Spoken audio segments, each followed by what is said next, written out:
Hello everyone, hope everyone is well.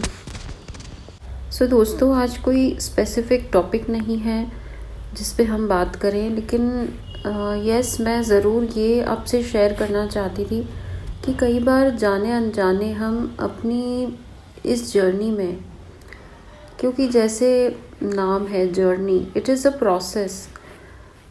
तो क्योंकि हम एक ह्यूमन बीइंग है, हमारा माइंड भी साइमल्टेनियसली काम कर रहा होता है। सो कई बार हम अपनी इस जर्नी को कहीं ना कहीं अपने माइंड जो हमें बताता है, हम उससे समझने या देखने लग जाते हैं। इनिशियल स्टेजेस ऑफ जर्नी में हम धीरे धीरे चीज़ें अनफोल्ड होती हैं हमारे सामने। पहले का समय तो यही समझने में लग जाता है कि ये हमारे साथ क्या हो रहा है।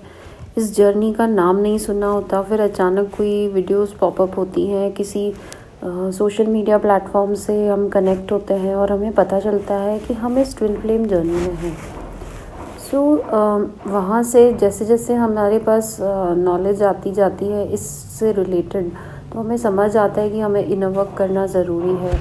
और हम जैसे जैसे इनर वर्क करते चले जाते हैं, हम अपने आप में भी चेंज महसूस करते हैं। पहले की तरह परेशान होना कम हो जाता है हमारा, और ऐसे ही हमारी जर्नी आगे बढ़ती है। जैसे कि ये एक जर्नी है, सो जैसे हमें ये टाइम बीतता जाता है, लगभग हमें 1.5-2 साल इस जर्नी में हो जाता है। हम अपने ऊपर लगातार अच्छा काम कर रहे हैं, धीरे धीरे हमारी समझ, हमारी अवेयरनेस भी बढ़ रही है, हमारा विजडम कहीं ना कहीं बढ़ रहा होता है। सो हमें ऐसा एक डिज़ायर हर एक ट्विन के मन में होती है कि मेरा यूनियन हो, मेरे मैस्कुलिन से मेरा परमानेंट यूनियन हो जाए इस 3D में।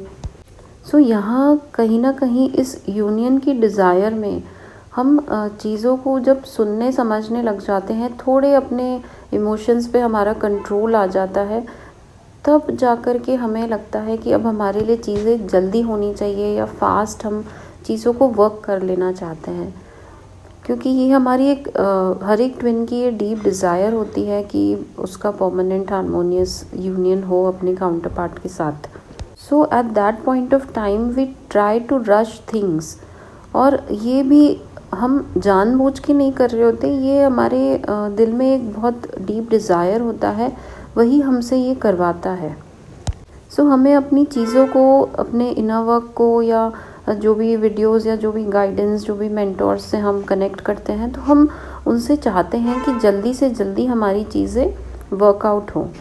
But friends, a very important thing I want to share at this point, that you don't have to worry about how things will unfold and at what time. Like you don't have to worry about the how and when, क्योंकि ये एक journey है, ये एक soul का ascension process है। सो हमारी जो सोल है उसके अंदर में there is a certain wisdom जो कि हमारे इस हीलिंग प्रोसेस को संभाल रही होती है। इस जर्नी पे हमारा सोल एक्चुअली हमें गाइड कर रहा है। बिकॉज आप देखेंगे कि जब आप अपने ट्विन फ्लेम से मिले, तो आपने ये डिसाइड नहीं किया था कि अब वो आपसे मिलने वाले हैं, या इस एज पे वो आपसे मिलेंगे, या आपकी लाइफ में जो भी चैलेंजेस हैं, जो भी प्रॉब्लम्स हैं, आपने नहीं सोचा था कि ये चीज़ें मेरी लाइफ में आएंगी। Also you never chose the family, the religion और the culture you incarnated. Everything just happened. So हमारी सोल जिससे अलाइन हुई, वो चीज़ें हमारे साथ होती चली गई, चाहे वो लाइफ में आपके सफरिंग्स हों या कोई लेसन्स हों।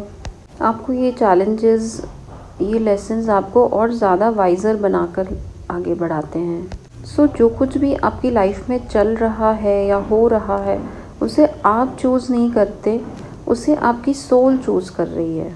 एंड स्पेशली ये ट्विन फ्लेम जर्नी के लिए बहुत ही सही है, क्योंकि हमारी सोल जो है वो एक अवेकनिंग प्रोसेस से गुज़र रही है। इस जर्नी में आपको एक स्पिरिचुअल पाथ से होकर के गुज़रना है, जहाँ पे आपको हर वक्त एक गाइडेंस डिवाइन के द्वारा मिलती है, एक ऐसी गाइडेंस जो आपको हमेशा आपके इस पाथ पे बनाए रखती है। फिर चाहे वो आपको यूनिवर्स के द्वारा साइन सिंक्रोनिसिटीज़ या फिर किन्हीं कई आपकी लाइफ में सिचुएशंस क्रिएट करके, या आपको जिन भी लोगों से लेसन्स लेने की ज़रूरत है या कहीं पे क्या कर्मा पेंडिंग है, सो आपका डेफिनेटली उनके साथ इंटरेक्शन होना, ये सब कुछ ही डिवाइन प्लान के तहत आपके सोल की नोइंग से चल रहा है आपकी लाइफ में। आप हर वक्त महसूस कर सकते हैं कि कोई एक शक्ति है आपके साथ जो हमेशा आपको प्रोटेक्टेड और सेफ फील करवाती है। और आपकी लाइफ में जो कुछ भी एक्सपीरियंसेस हैं वो कहीं ना कहीं आपको इस जर्नी में आगे बढ़ाते रहने का, आपको स्ट्रेंथन करने का काम करते हैं।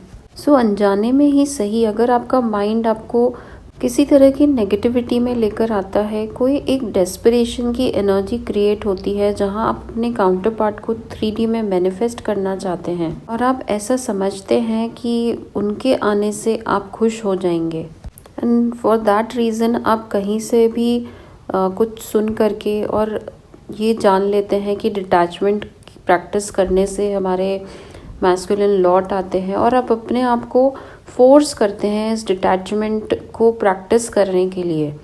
सो आप ये समझिए कि आप टेम्पररीली इस चीज़ को ज़रूर कर पाएंगे, लेकिन इन द लॉन्ग रन आप देखेंगे कि आप इस डिटैचमेंट को, क्योंकि आपका सोल अभी प्रिपेयर्ड नहीं है, उतना मैच्योर नहीं हुआ है इस एक्सपीरियंस के लिए, सो आप एक इमोशनल ट्रॉमा से गुजरेंगे, जहां अगर आपके ट्विन उस समय वापस आ भी जाते हैं तो भी आप उनकी एनर्जीज़ को पूरी तरह से बैलेंस आउट नहीं कर पाएंगे। हो सकता है आप फिर से डेंसिटी में चले जाएं, या हैवी इमोशंस या ओवर थिंकिंग में चले जाएं, या फिर अपने काउंटर पार्ट से कंप्लेंट्स की लिस्ट बना लें। बट क्योंकि आपके अंदर में एक डीपर मैच्योरिटी नहीं क्रिएट हुई है, इसलिए ऐसा हो रहा है। So you don't have to rush the process, don't have to rush the things around you. This is a journey and things take time. याद रखिए आप एक ascension process में हैं। हमें लगता है कि हमारे काउंटर पार्ट के आ जाने से हमें सारी खुशियाँ मिल जाएंगी, ये जो भी इमोशनल टर्बुलेंस हमारे अंदर चल रहा है वो ख़त्म हो जाएगा।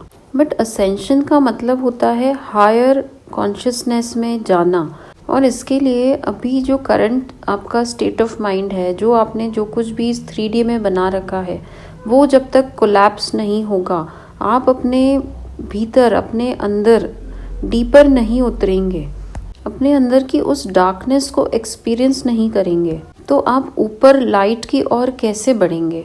याद रखिए एक पेड़ की तरह जो जितनी गहरी जिसकी जड़ें होती हैं वो उतना ही ऊंचा लंबा पेड़ होता है। सो अपने अंदर की इमोशंस को फील करना, या फिर अपने अंदर की नेगेटिविटी को, अपने शैडो सेल्फ को, शैडो साइड को देखना या महसूस करना बहुत ज़रूरी है उस डिवाइन लाइट को छूने के लिए, उसे पाने के लिए। ये जर्नी ही मिली हमें है सीखने के लिए और ज़्यादा इवॉल्व होने के लिए, और ऐसी अपॉर्चुनिटीज़ के द्वारा अपने आप को और बेहतर बनाने के लिए, अपने ट्रुथ से अलाइन होने के लिए। और जैसे जैसे इस जर्नी पे हमारा सोल मैच्योर होता है, वैसे वैसे हमारी पकड़ अपने ईगो सेल्फ से कमज़ोर होती जाती है, एंड हम एक अलावेंस के मोड में आते हैं, एक सरेंडर के मोड में आते हैं, जहां हम इस जर्नी को अलाउ करते हैं, जैसे जिस डायरेक्शन में वो हमें ले जाना चाहती है हमें ले जाए। तो यहाँ पर एक स्पिरिचुअल मैच्योरिटी की ज़रूरत होती है अपनी चीज़ों को समझने के लिए, अपने ट्रू सेल्फ से कंप्लीट अलाइन होने के लिए। अपनी जर्नी में किसी भी तरह की नेगेटिविटी से, किसी भी तरह के चैलेंजेस से, कोई भी अप्स एंड डाउन्स हो, चाहे वो आपके 3D लेवल पे हो, चाहे आपके सोल लेवल पे हो, जो भी एक्सपीरियंसेस आपको मिल रहे हैं वो आपको डीप डाउन एक ग्राउंडिंग एनर्जी प्रोवाइड कर रहे हैं, और आप गहरे लेसन्स को सीख करके अपनी जर्नी में आगे बढ़ रहे हैं। सो यहाँ गो विद द फ्लो की एनर्जी में आना बहुत इम्पॉर्टेंट है, क्योंकि जब एक डिवाइन फेमिनिन सरेंडर करती है और वो इस फ्लो की एनर्जी को अलाउ करती है, अपने अंदर में सारे रेजिस्टेंस को दूर करती है, कि जैसा भी जो भी उसके साथ हो रहा है वो उसे उसी नज़रिए से, एक सिंप्लिसिटी से, एक क्लैरिटी से देखने की कोशिश करती है। बिना किसी रेजिस्टेंस के, तो वो समझ पाती है कि हर एक एक्सपीरियंस, हर एक मोमेंट कैसे उसे उसके असेंशन, उसके इवोल्यूशन, उसके यूनियन की तरफ लेकर के जा रहे हैं। सो फ्रेंड्स, यहाँ कोई लंबा रास्ता या कोई छोटा रास्ता नहीं है। ये सिर्फ एक रास्ता है जो आपकी सोल ने चूज किया है। अपने आप को किसी भी तरह की रेजिस्टेंस एनर्जी से बाहर निकाल कर सिर्फ और सिर्फ सरेंडर करें और अलाउ करें, चीज़ों को अपने तरीके से होने दें, तो आप देखेंगे कि आपके लिए हायर विजडम अनलॉक हो रहा है। यहाँ आप सूक्ष्मता से समझ पाएंगे कि आपके साथ कुछ भी गलत नहीं हो रहा। Everything is happening as it should.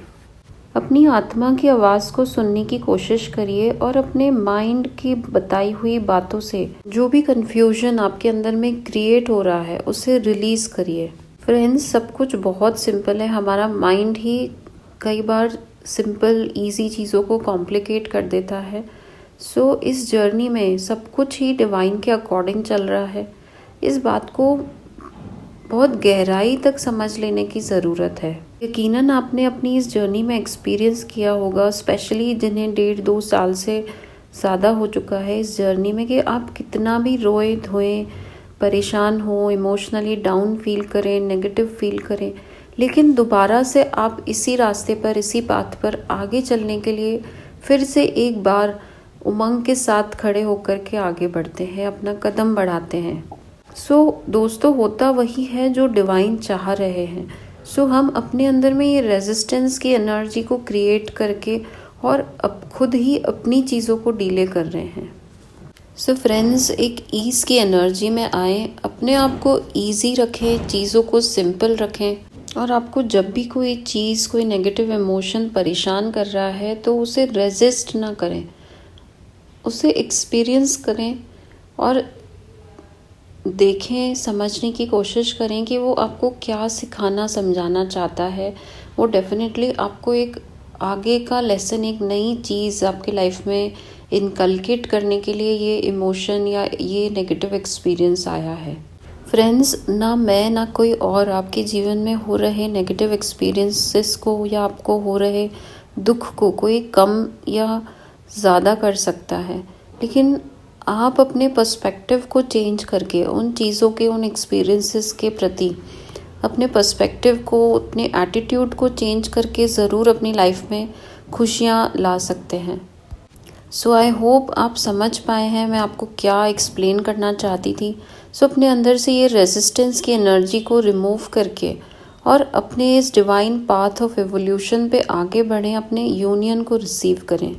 So friends, आप सभी का दिल से बहुत बहुत सारा शुक्रिया। Thank you so much.